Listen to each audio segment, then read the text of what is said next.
Assalamualaikum dan salam sejahtera. Bab PTPR kita hari ini kita masuk bab 7 iaitu udara. Okey, PowerPoint ini disediakan oleh Cikgu Nora Zila Khalid daripada SMK Ulu Tiram Johor. Kita ucap terima kasih kepada cikgu itu. Okey, 7.1 komposisi udara. Apa maksud komposisi? Komposisi ialah pecahan ataupun kandungan yang terdapat dalam udara. Udara ialah campuran beberapa jenis gas iaitu nitrogen 78%, oksigen 21%, karbon dioksida 0.03% dan gas-gas nadir 0.97%. Apa itu gas-gas nadir? Gas-gas nadir ialah helium, argon, neon, xenon dan krypton. Kalau awak tengok yang ini dalam jadual berkala, mereka berada dalam kumpulan 8, kumpulan 18 dekat jadual berkala. Okey. Yang ini awak kena hafal. Nitrogen 78%, oksigen 21%, karbon dioksida 0.03%, gas nadir 0.97% dan contoh gas nadir ialah helium, argon, neon, xenon dan krypton. Kamu kena hafal. Yang ini ialah fakta.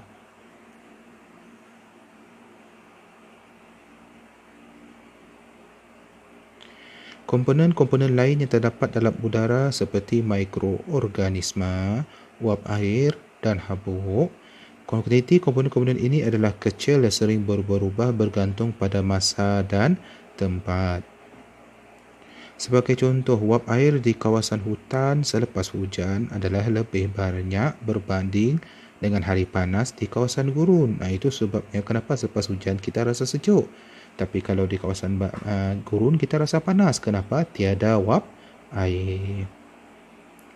So, ini ialah carta pi yang menunjukkan komposisi udara. Cikgu harap awak hafal. Tolong hafal ni. Sebab ini fakta. Biasanya kalau bertanya dalam exam, dia akan tanya peratus-peratus ini. Okey, ini gambar rajah apa ni? Awak dah belajar dalam bab 6. Ini ialah kaedah pengasingan untuk apa? Sebatian atau campuran. Ingat balik apa ni? Ini ialah disebut sebagai apa? Penyulingan berperingkat. Penyulingan berperingkat. Proses pengasingan campuran kepada pecahan yang berlainan berdasarkan takat didih melalui proses pendidihan dan kondensasi semula. Ya, ini kamu kena hafal dan kamu kena faham sebab yang ini sampai tingkatan 5 pun masih pakai penyulingan berperingkat ini. So, kamu jangan lupa pasal ni. Jadi, kepentingan gas dalam kehidupan seharian. Kenapa kita belajar pecahan-pecahan udara, kandungan udara ini? Okey. Kita tengok satu persatu. Contohnya daripada segi oksigen. Oksigen adalah sangat penting untuk apa? Pertama sekali ialah pernafasan. Kalau tak ada oksigen boleh bernafas kah? Tak boleh kan? Kedua, pembakaran enjin roket pada altitude tinggi. Itu sebab kenapa dia boleh roket boleh terbang sampai keluar. Kenapa? Sebab ada oksigen yang tolong membakar dia punya bahan bakar. Bahan bakarnya biasanya ialah hidrokarbon. Ketiga, kimpalan dan pemotongan logam dalam industri. So, oksigen diperlukanlah. Dan keempat, penyediaan pelbagai sebatian. Yang ini kita akan belajar lagi dengan lebih lanjut pada tingkatan yang akan datang. Jadi cukup setakat itu saja. Now, karbon dioksida. Kenapa pula kita belajar pasal karbon dioksida? Karbon dioksida sangat penting untuk proses fotosintesis. Masih ingat apa itu proses fotosintesis? Proses fotosintesis adalah proses membuat makanan sendiri. Membuat makanan sendiri iaitu dia perlukan apa? Dia perlukan karbon dioksida tambah apa? Tambah air. Lepas tu lagi Ingat, sini dia kena ada cahaya matahari. Dan cahaya matahari ini diserap oleh klorofil. Apa klorofil? Klorofil adalah benda yang berwarna hijau pada daun. Apa tujuan dia? Dia nak menghasilkan glukosa tambah oksigen. Itu sebab proses fotosintesis sangat penting. Karbon dioksida juga penting untuk pembuatan minuman berkarbonat. Itu sebab kamu rasa air gas awak tu. Yang kita selalu sebut air gas tu. Karbon dioksida juga adalah bahan yang sangat penting dalam pembuatan alat pemadam api. Yang tong merah tu, yang untuk padam api tu. Kandungan utamanya ialah karbon dioksida. Dan karbon dioksida juga kita belajar nanti dalam kitar karbon. Nitrogen. Apa kepentingan nitrogen? Untuk menghasilkan asid nitrik dan amonia. Kedua-dua benda ini sangat penting dalam industri ya. Contohnya, amonia digunakan untuk membuat sabun basuh, serbuk pencuci ya. Kita juga akan belajar pasal kitar nitrogen. Nitrogen sangat penting untuk kitar nitrogen sebab nitrogen diperlukan oleh tumbuhan. Dan ketiga, nitrogen cair adalah sebagai ejen penyejuk. Dia digunakan untuk kita menyejuk apa nanti kita akan tengok kemudian ya. Gas nadir. Apa pula kepentingan gas nadir? Gas nadir digunakan untuk mengisi belon udara dalam belon kaji cuaca. Itu sebab kamu nampak belon itu boleh terangkat tinggi di udara. Sebab gas neon lebih ringan daripada udara. So, gas neon digunakan sebagai dalam lampu iklan. Gas argon digunakan untuk mengisi mentol. Tahu mentol warna kuning tu? Itu sebab awak nampak mentol tu warna kuning. Sama juga gas neon tadi. Itu sebab warna lampu iklan tu warna-warni. Okay, next kita akan belajar pasal kitar karbon. Kitar karbon ni sangat penting sampai form 5 nanti pun kamu masih pakai kitar karbon ni. Kitar karbon ialah kitar yang mengekalkan kandungan karbon dioksida dalam udara. Dengan mengambil karbon dioksida dari udara dan mengembalikan semula ke dalam udara secara berterusan. Nama pun kitar. Kitar maksudnya berputar. Dia berpusing. Jadi kita kena mengekalkan keseimbangan benda itu supaya kita tengok apa pentingnya. Tengok Kitar karbon bermula dengan mengambil gas karbon dioksida oleh tumbuhan hijau melalui proses fotosintesis. Pengambilan gas karbon dioksida oleh tumbuhan hijau melalui proses fotosintesis. Haiwan pula dia akan memakan tumbuhan untuk memperolehi unsur-unsur karbon daripadanya. Dan apabila tumbuhan dan haiwan mati, tumbuhan dan haiwan akan mereput. Pereputan yang dilakukan oleh bakteria dan kulat dalam tanah membebaskan karbon dioksida. Pembakaran bahan api fosil mengandungi karbon seperti arang batu dan petroleum membebaskan gas karbon dioksida. Dan juga semasa respirasi, semua tumbuhan dan haiwan membebaskan gas karbon dioksida. Dan proses seperti pereputan, pembakaran, respirasi diseimbangkan oleh proses fotosintesis. Maksudnya, sekarang ni adil tak? Ada satu pereputan, pembakaran, respirasi. 1, 2, 3. Lawan fotosintesis 1 saja. Macam mana ni?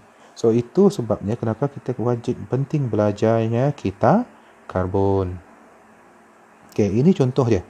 Yang ni, yang ditulis panjang-panjang ni, 1, 2, 3, 4, 5, 6, 7 ni, 7 pernyataan ni, ialah ayat yang kita boleh jadikan dalam bentuk gambar rajah.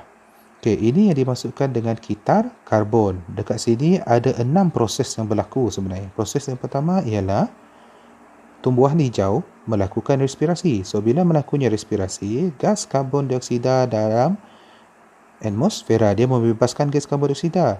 Jadi, kemudian gas karbon dioksida itu pula diserap semula melalui proses fotosintesis. Ini proses yang pertama.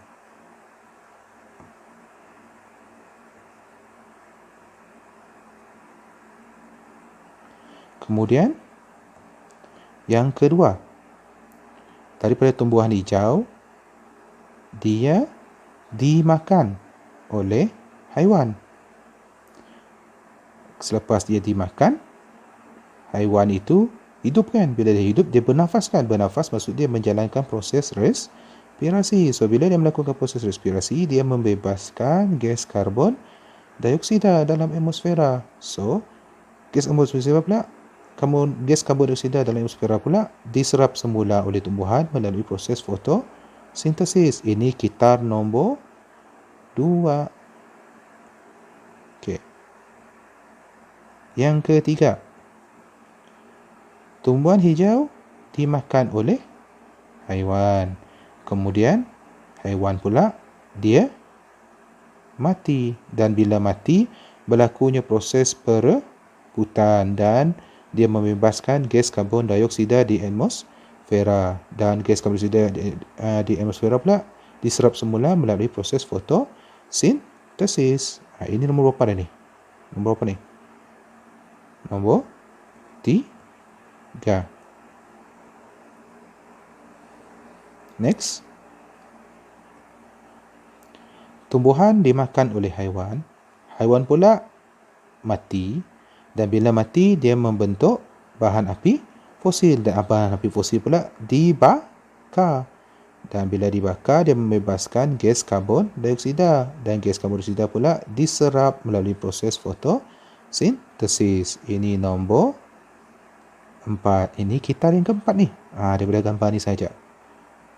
Next, yang kelima ialah tumbuhan hijau. Tumbuhan hijau tadi mati. Dan bila mati, berlakunya proses perebutan. Dia membebaskan gas karbon dioksida dalam atmosfera.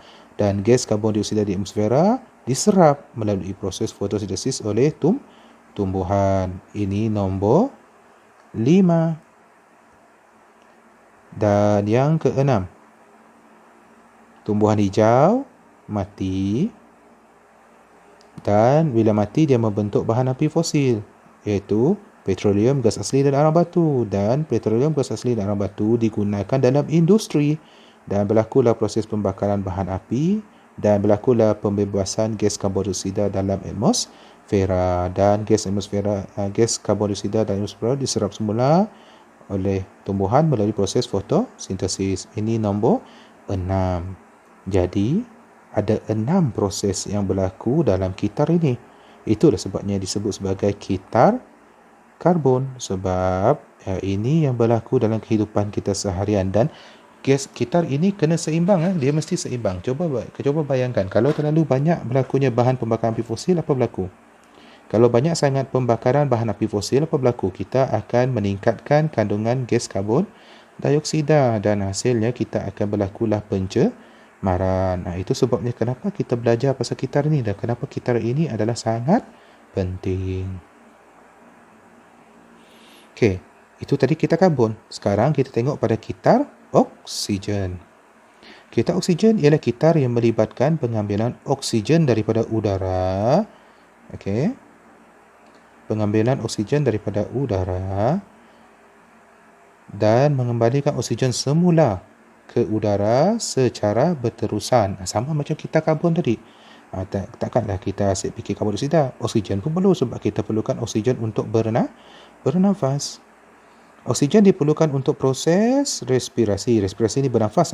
Pengaratan, pembakaran, perebutan diperoleh daripada hasil fotosintesis. Okey, kita tengok pula untuk oksigen. So, oksigen ni ada berapa? Kita tengok prosesnya, kita bincang satu-satu. Yang pertama, oksigen, tumbuhan hijau akan melakukan proses fotosintesis. So, dia akan bagi oksigen dalam udara. Lepas itu, berlaku pula proses respirasi. Apa respirasi? Itu proses pernafasan. So, kita akan kita berrespirasi, berlakunya proses pernafasan. Jadi, kita akan membebaskan gas karbon dioksida kembali ke udara. Dan gas karbon dioksida ini pula kembali kepada tumbuhan hijau melalui proses apa tadi? Proses fotosintesis. Okey, itu nombor 1. Kemudian, nombor 2. Nombor 2 ialah pengeratan. Okey, tumbuhan hijau berlaku proses fotosintesis dan membebaskan gas ni. Gas oksigen ini diserap melalui proses pengeratan dan berlakunya proses pengeratan. And then itu yang nombor 2. Nombor 3,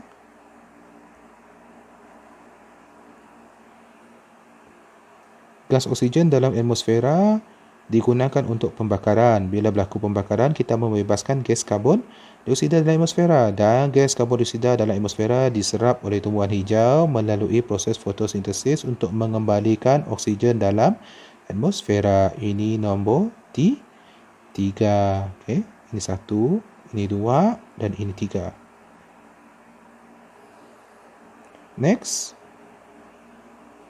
ialah respirasi, iaitu gas karbon dioksida melalui respirasi tumbuhan dan dia membebaskan gas karbon dioksida dan diserap semula melalui proses fotosintesis. Ini nombor 4. Dan nombor 5 pula ialah apabila tumbuhan ini mati. So bila dia mati, berlaku proses perebutan. Bila proses perebutan membebaskan gas karbon dioksida dalam atmosfera, dan gas karbon dioksida dalam atmosfera diserap oleh tumbuhan melalui proses fotosintesis untuk mengembalikan oksigen dalam atmosfera. So ada berapa dah ni? Kita ada 1, 2, 3, 4, 5. Ada 5 semuanya, okey.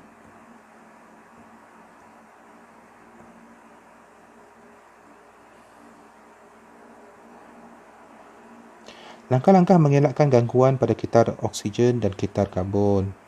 Pertama, alam sekitar kita kian musnah akibat daripada aktiviti manusia seperti penebangan pokok dan penggunaan racun serangga dalam pertanian secara tidak terkawal.